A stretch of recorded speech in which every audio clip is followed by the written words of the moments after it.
Salut à tous et j'espère que vous allez bien. On se retrouve aujourd'hui pour une nouvelle vidéo où on va voir des petites astuces de modélisation. J'avais déjà réalisé sur la chaîne une petite série de vidéos sur les plugins Cinema 4D gratuits et indispensables. Si vous êtes nouveau sur cette chaîne ou sur cette vidéo, je vous invite à aller voir mes autres petites vidéos qui sont très sympathiques et vont vous aider à améliorer votre workflow. Aujourd'hui, nous allons nous attarder sur la surface de subdivision et l'option pondération de surface de subdivision. Donc on retrouve dans maillage et pondérer surface de subdivision ou tout simplement avec le raccourci MR. Afin d'avoir un affichage un petit peu plus lisible, je me suis permis de retirer la grille et pour visualiser notre mèche, donc nos lignes, pardon, je me suis mis en ombrage de gros lignes. Donc voilà, tous ceux qui sont vraiment très nouveaux à Cinema 4D, quand on est en affichage normal, nous ne pouvons pas visualiser nos niveaux de subdivision. C'est pour ça que nous passons en affichage d'ombrage de gros lignes. J'ai ici donc un simple cube que je vais passer en mode éditable. Je vais placer mon cube dans une surface de subdivision afin que l'on puisse voir ce que cela fait. Donc une fois que mon cube est dans une surface de subdivision, on peut voir qu'il est subdivisé. On peut contrôler ce niveau de subdivision ici, avec le nombre de subdivisions dans la vue et dans le rendu. Comme on peut le voir, la surface de subdivision, ou l'hyperNURBS, c'est son ancien nom pour les versions antérieures, eh bien arrondit notre mèche. Donc ça peut être très pratique pour créer certaines shapes. Cependant, comment est-ce que l'on va pouvoir contrôler ce degré d'arrondi? Alors ça c'est une option que beaucoup ont dû se demander où elle se trouvait. Eh bien je vous le dis tout de suite, c'est la pondération de surface de subdivision. Alors, deux, trois autres petites astuces. Au niveau de comment est-ce qu'on peut sélectionner notre mèche, ici on peut voir qu'on peut sélectionner directement les arêtes sur notre mèche. Cependant, si on veut avoir accès à la sélection à l'extérieur de notre mèche, donc c'est-à-dire le contrôler directement via sa forme originale, on peut aller dans Options et cliquer sur Modification par isoligne. C'est-à-dire que je peux sélectionner mon mèche tel qu'il est réellement, comme s'il n'y avait pas la surface de subdivision. Cela me permet de visualiser la surface de subdivision, mais d'avoir le mode de sélection directement sur mon mèche. Avec le raccourci donc en mode arrête, donc je clique sur cette case et la touche MR, je vais pouvoir pondérer ma surface de subdivision. Avec un simple clic et un glissement, je peux contrôler le niveau de smoothing de mon mèche. Je vais donc pouvoir contrôler à quel point mon mèche va être arrondi. Je vais par exemple sélectionner une autre arête, faire un autre MR et augmenter la pondération de surface.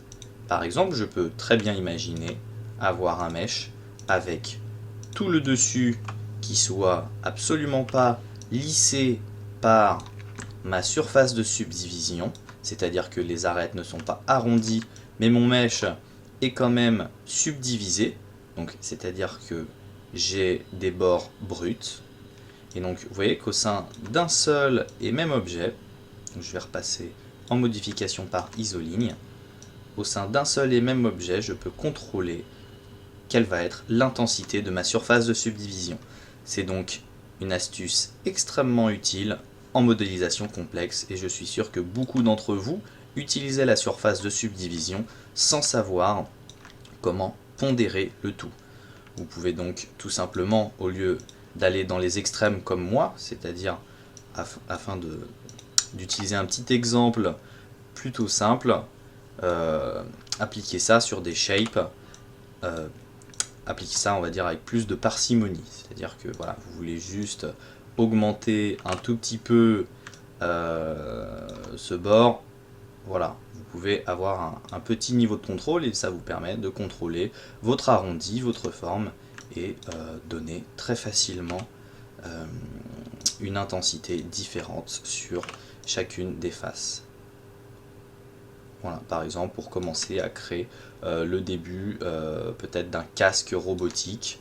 Enfin voilà, il y a beaucoup Il y a beaucoup de petites astuces qui sont quand même très sympas et on peut visualiser l'influence en cliquant ici. Les faces rouges étant, enfin les couleurs rouges étant les zones qui ont été fortement pondérées, donc plus c'est pondéré, plus c'est rouge, le violet étant un entre-deux, et le bleu étant les surfaces qui n'ont pas été pondérées. Voilà, excusez les quelques petites imprécisions, j'ai dû recommencer 3-4 fois la vidéo à cause de bugs. Donc 2-3 moments où je me suis un petit peu emmêlé les pinceaux, mais voilà comment est-ce que au sein d'une surface de subdivision et d'un seul et même objet, on peut contrôler le niveau de smoothing de nos shapes. J'espère que cette première astuce de modélisation vous a servi.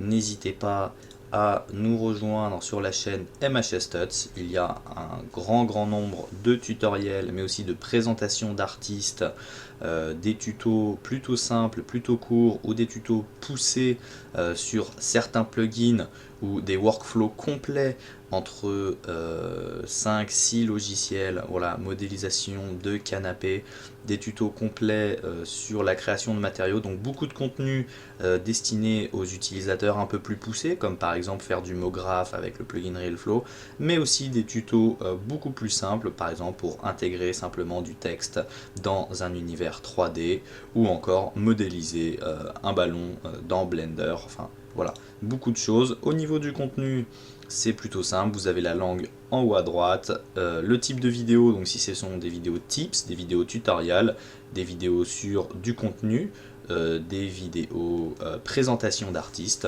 donc c'est à dire qu'à partir de l'habillage, vous pouvez savoir directement à quel contenu vous allez avoir à faire. Vous pouvez aussi nous rejoindre sur la page Motion Designers Community, qui est une communauté majoritairement française, mais aussi anglaise, sur le motion design, mais la 3D et du coup la 2D en général, donc tous les arts graphiques, VFX et GFX.